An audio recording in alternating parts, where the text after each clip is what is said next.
Bismillahirrahmanirrahim. Assalamu alaikum, my dear students. I'm sure you are fine and you are doing great with your studies. As you know, in our past few classes, we've been talking about grammatical sentence, its, definition, concepts, and different issues, especially we talked about. In our last class, if you remember, we discussed, two very important aspects of grammatical sentence. One was subject-verb agreement, and second was, problems with pronouns. Today, in this class, we'll complete our discussion on grammatical sentence, and then we'll switch over, towards effective sentences. If I found time, at the end of the class, I would try to give you a review of, what we discussed actually in 3-4 classes on grammatical sentence. Let's continue with our discussion. After subject-verb agreements, where we talked about, that subject and verb of your, sentence, of course, should agree with each other. If subject is singular, verb has to be singular, plural, verb has to be plural. And many, different aspects. And I'm sure you have studied them, very carefully, and you now have a very clear idea what actually subject and verb agreements are. And then we talked about, pronouns, problems of pronouns, issues related to them. And, of course, we discussed that 3 different forms of pronouns, subject and, it's possessive and, object form, and where subject goes, where object goes, how we use this possessive form, and then there are reflexive pronouns, all their use, and different discussions and debates related to pronouns. Today I'm going to take you towards another very important area of grammatical sentence. That's, of course, adjectives and adverbs. We, of course, will not discuss what adjectives and adverbs are. You, of course, have studied, in your past classes. We'll talk about different issues related to adjectives and adverbs, different problems, while writing, which, come up and we need to resolve. Of course, now there is no need to, ask you whether you know their definitions or not. Just to refresh, your memories, adjectives are what? Adjectives are, words which qualify nouns. And adverbs are what? Adverbs are, words which qualify verbs. Of course, both belong to the picture word category. If you remember, we divided our 8 parts of speech into 2, categories. Category 1 was the picture word, and category B was the function words. And other than adjectives and adverbs, of course, that there are 2 more, which is, of course, your noun and, the 4th one, which is, your verb thing. So these 4 actually make up the fabric of the picture word, in your speech. Remaining, 4, there were the function words. And we studied, if you remember, that picture words, they, of course, carry. Of course, every word in a sentence has its own, part to play, its own, role to perform. But now you know that picture words actually carry the main meanings of your sentence. And when we speak, or especially when we speak, what we do actually, we give more stress on to our picture words and less stress goes on to, our function words. And, of course, it is now in your information that sometimes we use weak forms or we contract, certain words in our, sentences. Or at times, we just simply, omit those certain words in a sentence. Of course, all the 3 cases are about, the function words. Picture words, of course, they since carry the main, picture of your sentence, main idea of your sentence, of course, we give a little more stress on to. Okay, coming back to adjectives and adverbs and their problems, of course, that adjectives qualify nouns and pronouns. Adverbs qualify 3 things. Adverbs qualify verbs. Adverbs qualify adjectives also. And adverbs also qualify adverbs. So three, function. And of course, when we say qualifying, it means, modifying also. I mean, adjectives modify nouns. Adjective modify the meanings of noun. Adverbs, modify the meanings of verbs and adverbs and adjectives also. Now, like in the last class, I, gave you certain rules to follow. And then I showed you some examples. Exactly in the same fashion, we'll move, through this class, that I'll, of course, give you different rules related to adjective and adverbs. And then I'll show you some, sentences. And I'll ask you also that, work with me and, correct the errors, possible errors, in some, examples. And then, of course, we'll, move ahead, with all possible rules related to adjectives and adverbs. And plus, some other issues about, grammatical sentence. Now, rule number 1, what it says? Rule number 1 is about adverbs. Means use adverbs, not adjectives, to modify or qualify what? Verbs, adverbs, and adjectives. Why this rule? It's understood, you might, say, well, it's understood, adverb has to modify, verb. Adverb has to modify, some adjectives also.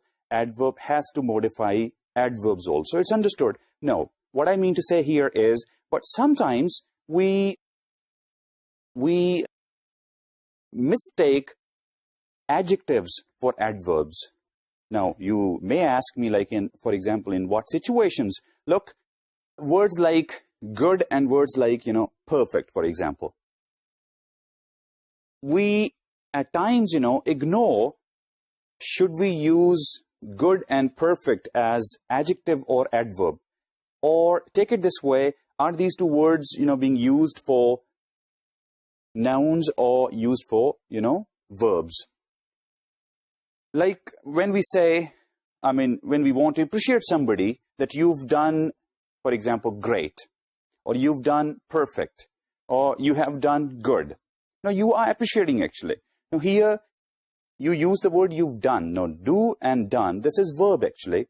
And it has to be modified by adverb thing, not adjective. Now, if you see it carefully, you've done great. Now, great actually is an adjective. It's not an adverb. Usually, the sign of an adverb, of course, in not all cases, but in most of the cases, sign of an adverb is ly, ending ly. For example, when we say perfect and then perfectly, we add ly, at the end of the word. If you see in, 3 of the cases, like perfect, like good, like great, all the 3, words are adjective, actually, not adverb. When we say you've done great, you've done great means what? That actually it should have been, you've done greatly, you've done well, or you've done perfectly. Now, perfectly, greatly, and well. Now, these are, 3, adverbs to be used for verbs. So this is one very common error, which people usually make when they use adjectives, and adverbs. So the rule number 1 says what? Use adverbs, not adjectives, for, of course, verbs, for, of course, adjectives in case, and for adverbs also.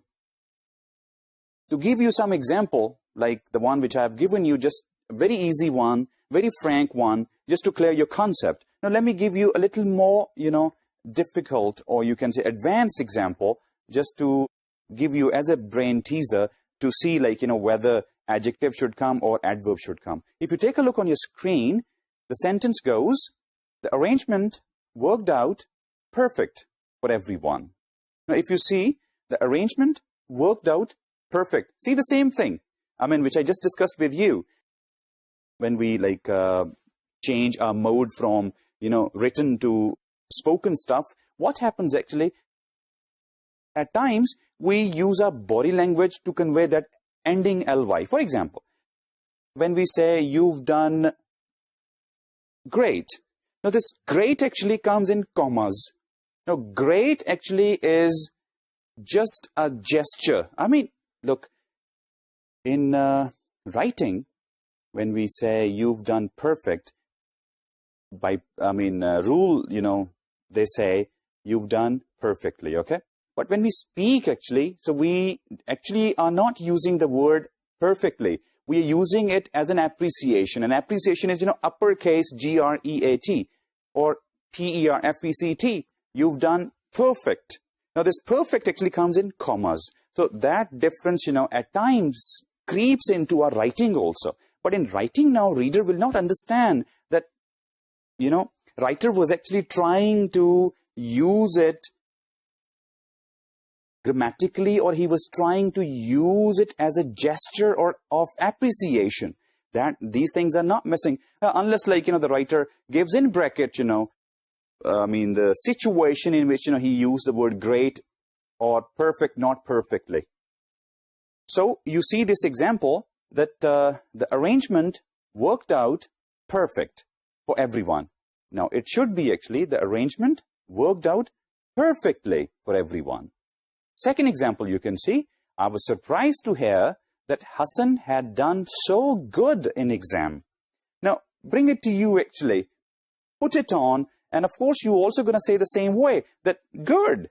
I mean, here, rules say, grammatically speaking, it should be well, actually. So, the spoken elements, at times creep into our, writing stuff also. So, we should be very, very careful. So, rule number 1, I repeat, this is something important, that use adverbs, not adjectives, to modify, to qualify, to add more meanings to add flesh to the skeleton, what? To change, verbs, to change adverbs, and change adjectives. This goes your rule number 1. The second rule is another very interesting and very important one. And here I'll give you a shock also. If not, then you are going to receive it as a shock. That, of course, adjectives we use for nouns only. This is what actually now we've talked about and studied. But in certain cases, which, of course, I'll reveal it onto you today, first go for the rule that use adjectives. Please listen carefully. Use adjectives, not adverbs, for the subject complement. Now, the rule goes what? Use what?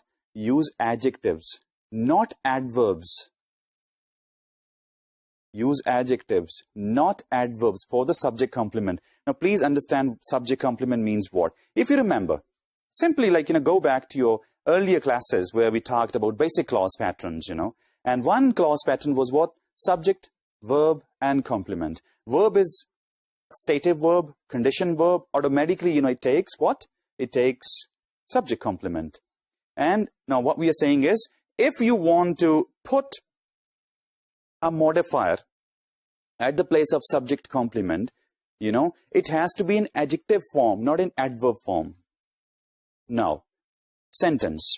When I say, it tastes good. Now, good is one word, its adjective is good, and its adverb is well. Now, please listen carefully. It tastes good or it tastes well. Now, taste is a sense verb, and we of course know that there are 5 sense verbs, and all the sense verbs are stative verbs, unless the context has its own play. If you remember, if you change the context, then sense verbs can also become action verbs. For example, when I say, it tastes good, or if I say, I'm tasting it, now here taste is an action verb. But when I say, it tastes good, it's not an action verb, it's a stative condition verb.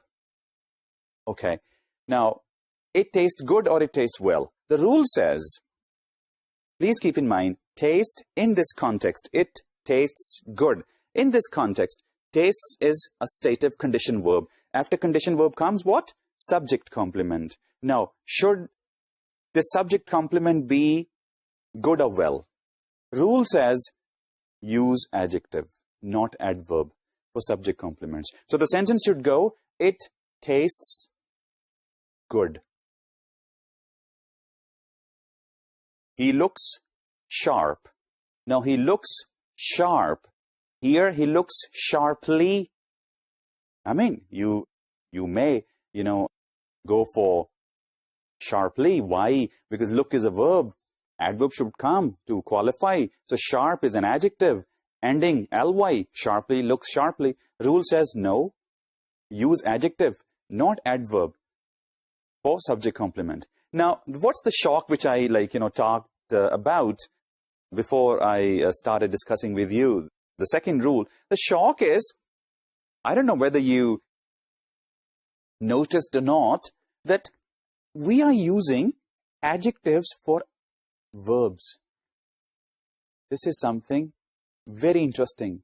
What I'm saying is, we are using adjectives for verbs.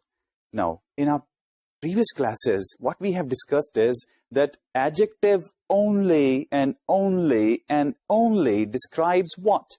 Noun, not verb. And adverb describes verb, and adverb also describes adjective. It also describes adverb. But adjective thing is something which only describes noun. Now here, if I give you the example again, he looks sharp. He looks sharp. Look is a verb and sharp is an adjective. So adjective is qualifying verb. This is one exception actually in English language, that with sense verbs actually. Now please note down, this is something very, very, very important. Sense verbs, of course, you know that look is there, smell is there, taste is there, touch is there, feel, I guess, is there. So there are 5 actually sense verbs. These 5 sense verbs, which are of course stative verbs, they do not take adverbs to get modified or qualified. They take adjectives to get modified or qualified. That's actually a shock. Now, keep in mind, this is just an exception in English language, and you'll have to take it. Otherwise, of course, adjectives for nouns. But only condition, these sense verbs, they will not be, taking adverbs for them. They'll be taking adjectives. Now, these are our 2 rules. First rule, adverb for verbs. Second rule, adjective, not adverb, for the subject complement. Now, let's move to our third rule about adjectives and adverb. Let's see what it is. If you take a look, the third rule actually says, use comparatives and superlatives with care. First, please understand what are comparatives and superlatives. Comparatives and superlative means what? We simply qualifying, when we use adjective, we are qualifying, modifying, describing further nouns. But sometimes we compare also. Like, you can compare yourself with your younger or elder brother, younger or elder sister. Your intelligence, she's more intelligent or you are more intelligent. So, when we say comparatives, comparisons, and superlatives, now, what's the difference actually? Difference is comparatives means when A is compared with B. In other words, when you compare one with second, when you compare yourself with your sister or your brother, or if I compare myself with my brother or my sister, or if I compare this chair with the chair in which you are sitting. So, this comparison actually, comparison of 2 things with each other. Things are big, things are small. So, comparison. Things are beautiful, things are ugly, so comparison is there. Things are cheap, things are, expensive, so comparison is always there. Things are comfortable, not comfortable, comparison is always there. So, this is called comparative, like when you compare one with another. Now, what is superlative? Superlative means when you compare one with the rest of the things. For example, when you compare, not with your one brother or one sister, when you compare yourself with the rest of your brothers and sisters. Let's say you are two brothers and, two sisters. So you compare yourself with the two sisters and one brother. So, or you can say, when you compare your mother and your father, who loves you more? So this comparison, or you can compare your parents with all parents, around you in your area, in your, locality. So this is superlative comparison. When you compare one flower with rest of the flowers. Or when you compare, your writing table with rest of the right. You compare your chair with rest. You compare your computer with, you compare your gadget with rest. So this is actually what? Superlative comparison. And let's see some example for you to understand the difference between comparative and superlative. You can take a look. Which of these two brands of toothpaste is best? Now, in this sentence, which of these, two brands of toothpaste. So we are comparing actually one with another. We are comparing A and B. Okay? And you can take the second sentence. Though Shaw and Jackson are impressive, Hobbs is the more qualified of the three candidates running for mayor. Now here if you see, there are three guys actually, and we are comparing one with the rest. And now, of course, the examples which I, read before you, there were some problems in them. Those problems, of course, we'll discuss once again, but I hope this idea is clear that what is superlative and what is, comparative. Do not forget this. Do not forget this. When we use adjectives, we are not in comparison, actually. I mean, if I say, good boy, I'm not comparing it, actually. I'm only talking about, his attribute. I'm talking about, his quality. But if there are two guys, both are good, I may ask you this question, which one is, better? I may ask you this. So which takes, the good element, of upper quality? I may ask you. So then, there will be comparison. So I hope the concept is clear. Now, let's move towards, as I said, there are certain problems with the sentences which I, read. Now, let's discuss what are those problems. See, these adjectives, how we change them into, comparative degrees, and these adjectives, how we change them into superlative degree. I mean, when I compare A and B, the adjective takes one more step. When I compare one with the rest, adjective takes rather one more, step. So, like regular and irregular verbs, adjectives, when we change them into, their degrees, they also are, in regular form and in irregular forms. Let's first talk about what are the irregular forms. Like, quite commonly used adjective, good.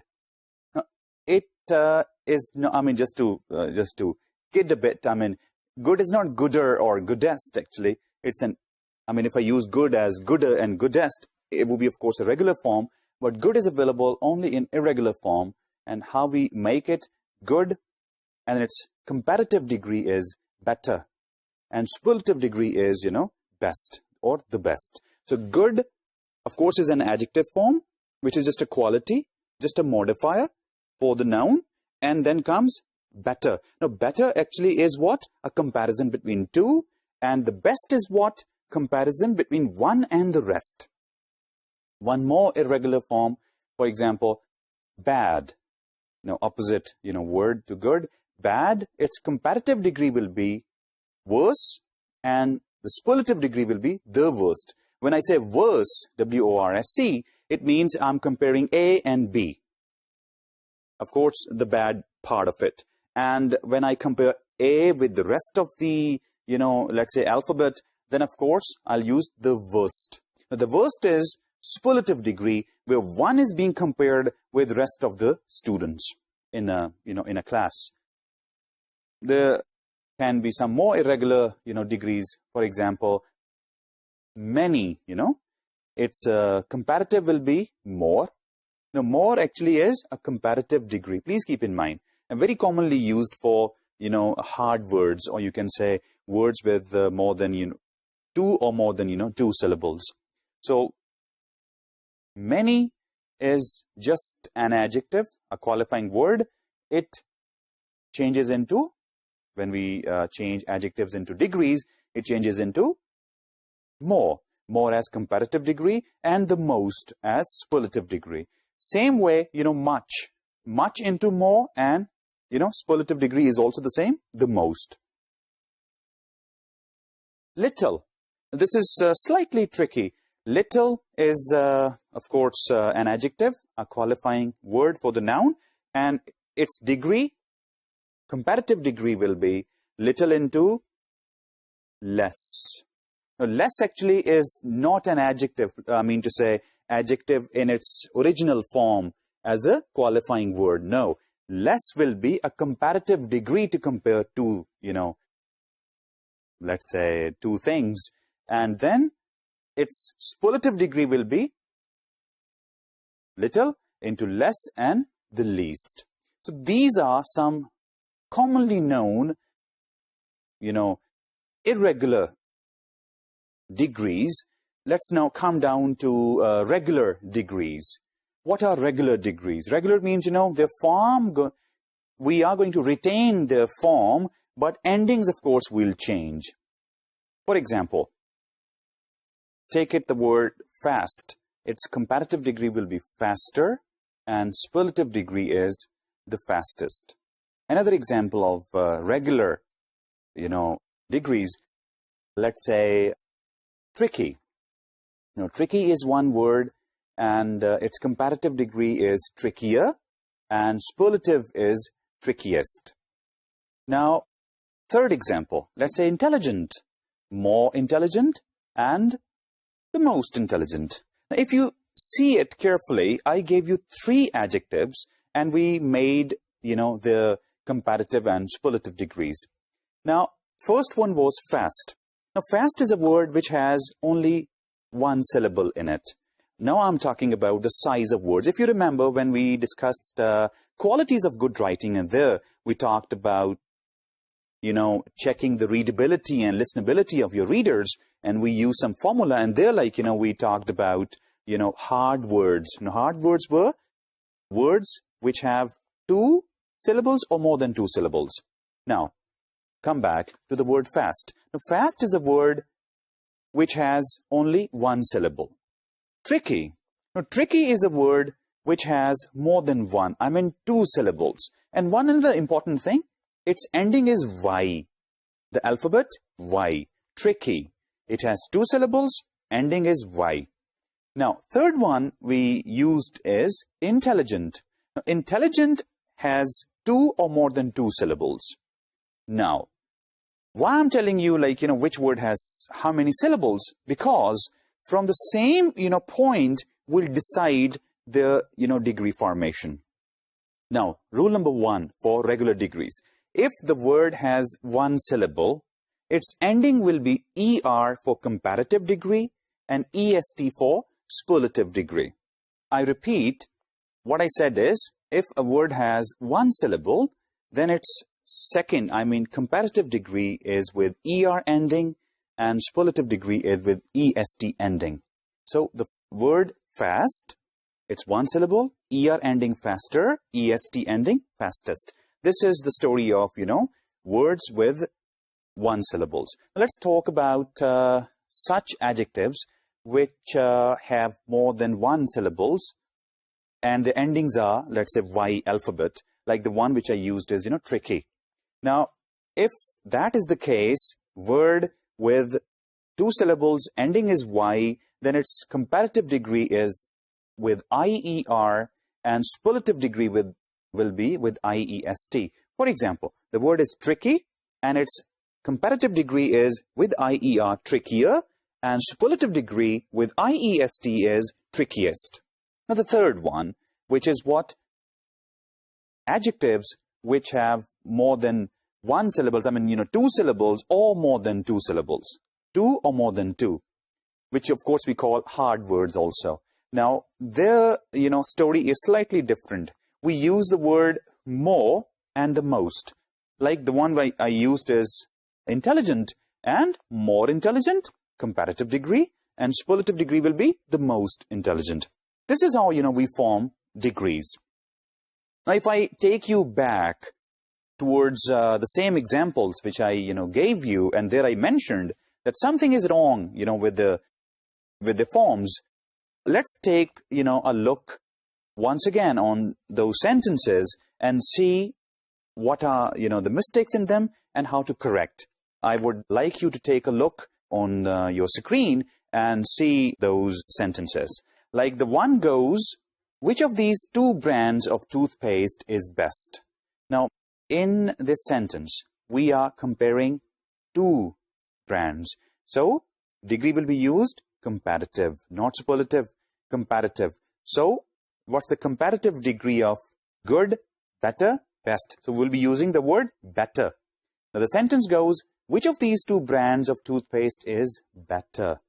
See the second sentence. Though Shaw and Jackson are impressive, Hobbs is the more qualified. Now, we are comparing now one with the rest. So, more is, of course, not suitable. The most qualified. See one more example. Hassan's luck couldn't have been worser than Sarah's. Now, worser actually is no degree. Worser is no degree. It's an irregular degree. And ER and EST endings only go for the regular one. So, worse, bad, worse, the worst. So, here we'll be using, the word worse. If you go back again to the last example on your screen, Imran Khan was the super best team captain in Pakistan's cricketing history. Now, here the word is, super best. When the degree is already superlative, so we don't need to use any more word to qualify it, further. Right? So, you can use it this way, the best, team captain, or you can say the most superb team captain. So, this is all like, you can use. You can correct the degrees in your sentences. Now, here, let's move towards one more point, which is very, very important. And what's that? And, of course, it's a common error also. That is what? Do not use double degrees. I mean, do not use double comparatives and double superlatives. I mean, don't say this way that he is more better. He is more better than his friend. Don't do that. Why? More is a comparative degree. Better is a comparative degree. So when you use 2 comparative degrees, what happens? Of course, in your sentence, there are words which are not needed. Sentence goes superfluous. Why to waste your words? So this much will be enough. He is better than. Exactly the same way. Don't use 2 superlatives together. I mean, the most fastest, for example. He is the most fastest athlete in the world. No, most fastest, both are superlative degrees. Fast into fastest. And, most is also superlative. More into, most. So don't use that. That's a common error. Example for you is there. Of all her family, Julia is the most happiest. Now, if you see in this sentence, most happiest. Most is superlative degree. Happiest is superlative degree. We don't need most. Happiest is more than enough. Next example. That is the most funniest joke I've ever heard. Again, case is the same. The most funniest joke, no needed. Only funniest is fine. Now, moving towards the next point about adjectives and adverbs and the degrees. See, there are some absolute concepts like, priceless or unique or perfect. Now, these are absolute concepts. I mean, they are already in their absolute form. We don't need any degree to qualify them further because they are already in their ending point. They are already hitting the glass ceiling. No need to add anything more, to amplify their meanings. That will be like an error, not any good you can do to them. Example I would like to illustrate with, on your screen, under absolute concepts, sentences, that is the most unique wedding gown I've ever seen. The most unique. Most unique makes no sense. Why? Unique is an absolute concept. Remove most, unique is fine. That is the unique wedding gown I have ever seen or what. Or, if you want to use most, then you have to, compromise with unique. Then remove unique and bring in unusual. The most unusual, can convey the meanings of unique. Otherwise, unique is fine. No need to use the word most. Second sentence, the painting would have been more priceless had it been signed. Now, more priceless. Priceless is an absolute concept. We don't need to use more with it. Therefore, you got to remove more. If you want to retain more in the sentence, then priceless has to go. At the place of priceless, then you can use valuable, more valuable. So this is how, we go with absolute concepts. And another important point under adjectives and adverbs, that is double negatives. And that is one very important feature of, spoken language, where we use, double negatives to amplify, to give more stress, actually, perhaps. We use double. The same thing actually sneaks into our writing, and there it becomes a blunder, error. For example, when I say, I don't know nothing. No, I don't know nothing. Don't is there, negative. Nothing is also negative. So double negative we are using, which is an error. I don't know anything would be fine. So avoid, double negatives also. In speaking, they're fine, but in writing, I guess, be careful. Okay, my dear students, let's move towards another issue of grammatical sentence. That is sentence and fragments. Now, keep in mind, sentences are not fragments and fragments are not sentences. What a funny thing. Yes, story is exactly the same. Fragments, before I explain you fragments, of course you know sentences are what? There are three qualities, qualification for some word group to be called a sentence. Number one, there should be a subject. Number two, there should be a predicate.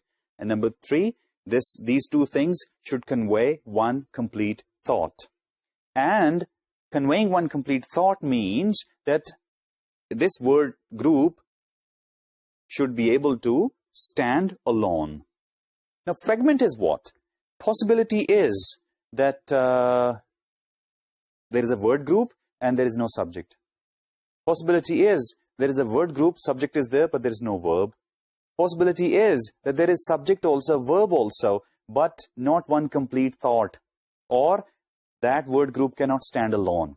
So if that is the case, we can easily differentiate between what are sentences and what are fragments. There is one test which you can conduct yourself to decide if you're confused which one is a sentence and which one is a fragment. Let's say there is a word group. Ask yourself, 2-3 questions. Like, first question you can ask, does the word group have subject in it? If answer is no, it's a fragment, not a sentence. If answer is yes, then go down to your second question. Does the word group have verb in it? If answer is no, again, it will be a fragment, not a sentence. If answer is yes, now ask one more question. Can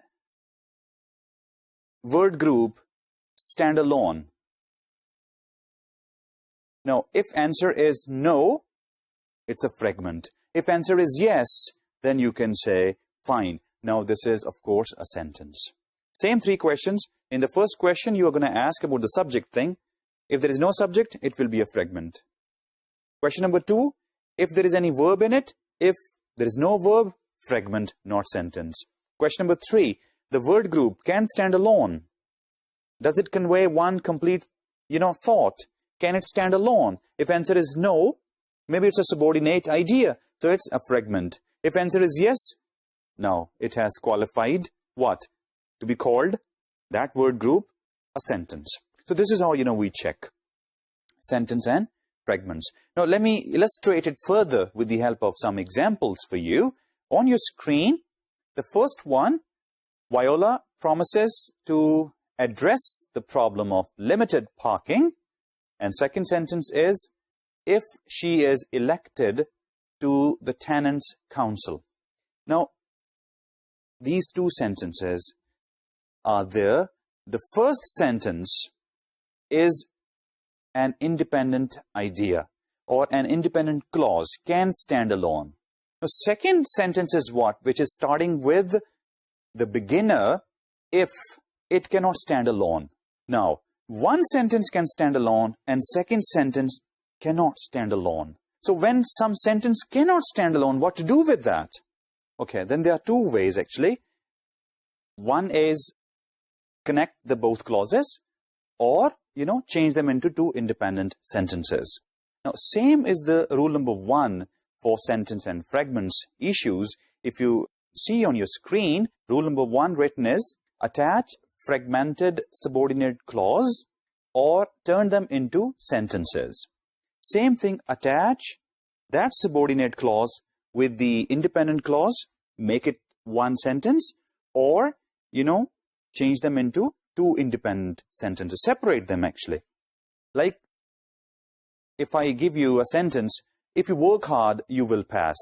Let's say the sentences were written this way, you will pass, full stop, and second one was, if you work hard. You will pass actually is independent idea.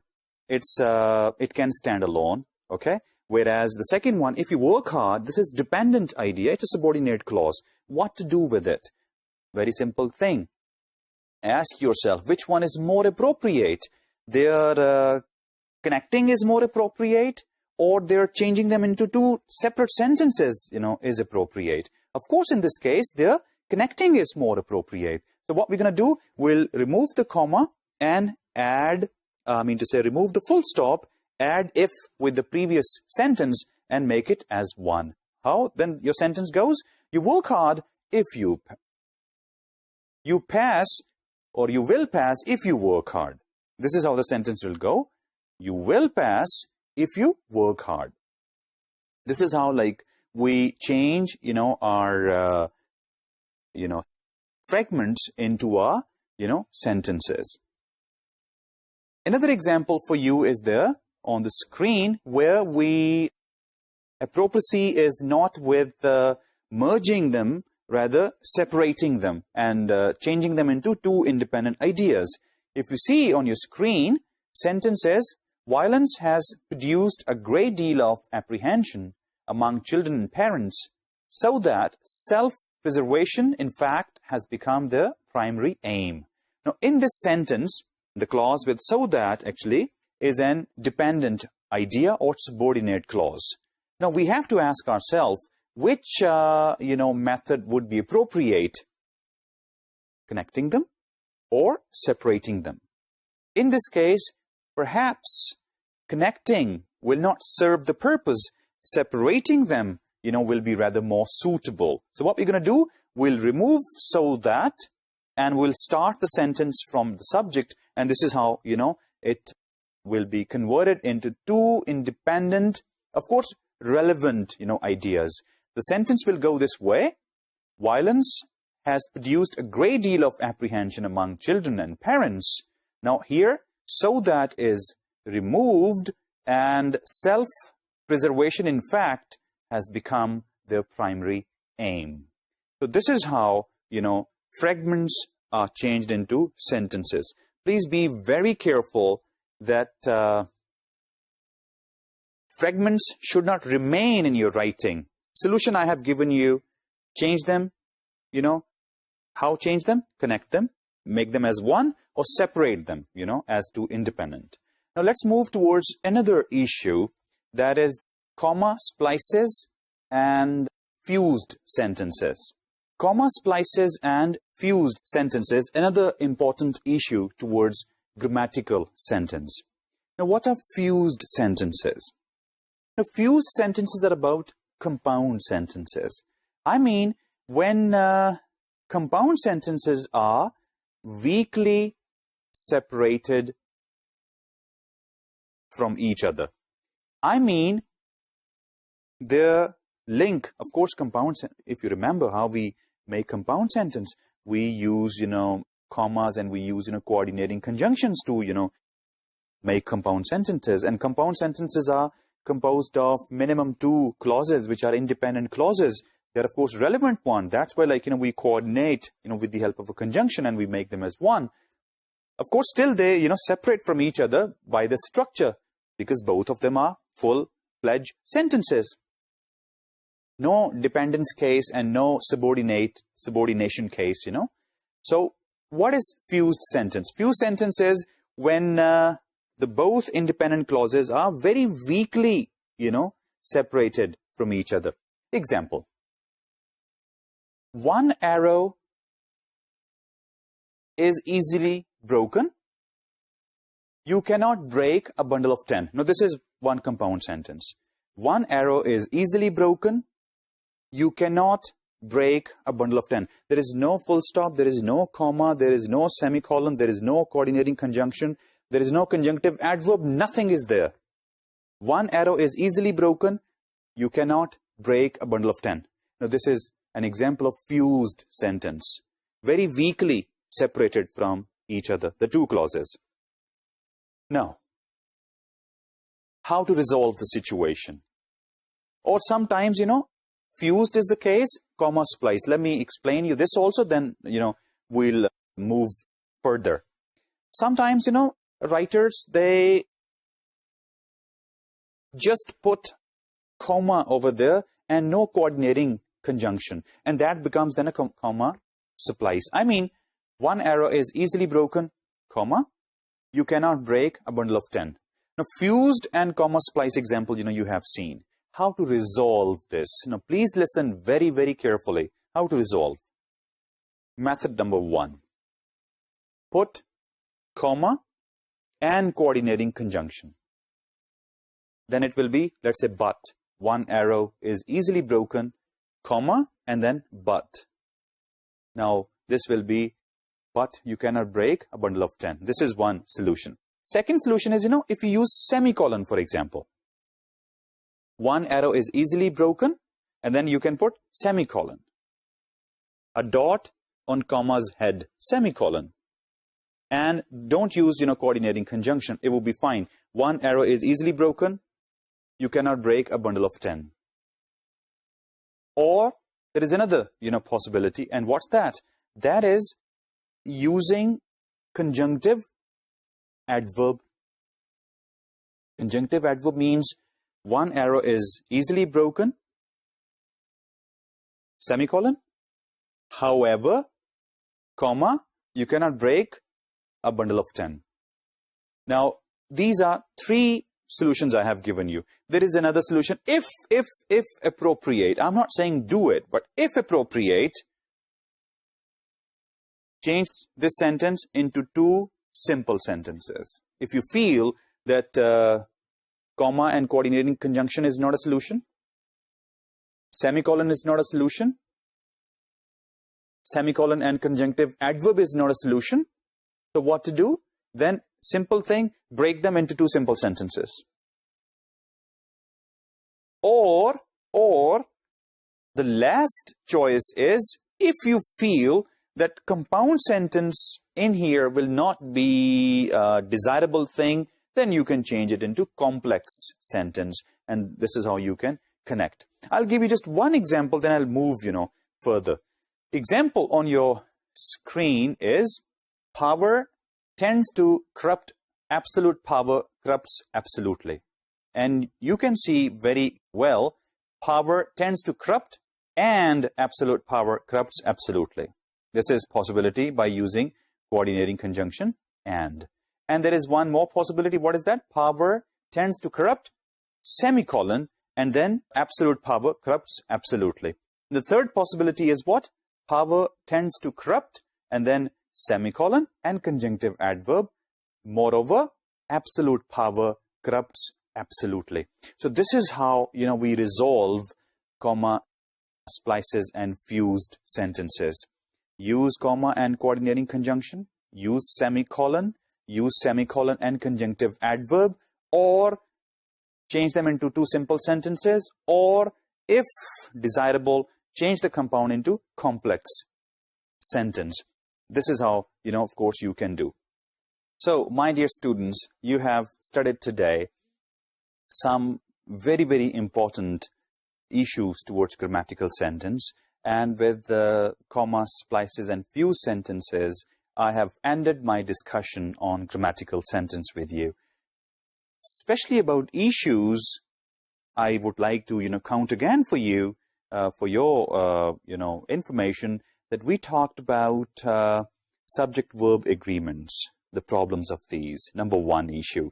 Number two, we talked about the problems of pronouns. Number three, today we talked about adjectives and adverbs, their problems. And then we talked about sentence and fragments, their issues, what to do and how to resolve. And finally, we talked about, comma, splices, and fused sentences. These 5 very, very important issues towards grammatical sentence.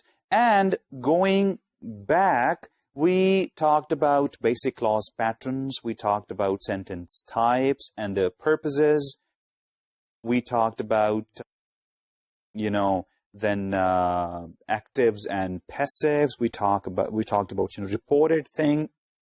And this whole discussion, starting from, the basic clause pattern, going down to the issues of grammatical sentence, completed our discussion.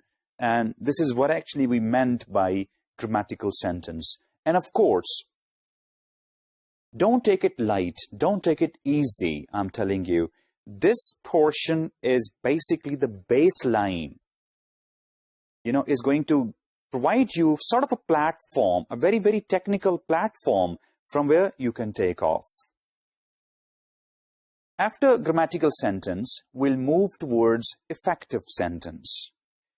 And effective sentence actually is, you can say, middle point between grammatical sentence and then your paragraph writing and then into, discourse thing. Over there, we'll talk about the qualities of a good sentence and then related issues and how to resolve them. With this, inshallah, we'll see once again each other in our next class on effective sentence. Take care of yourself and each other. See you the next time. Khuda Hafiz.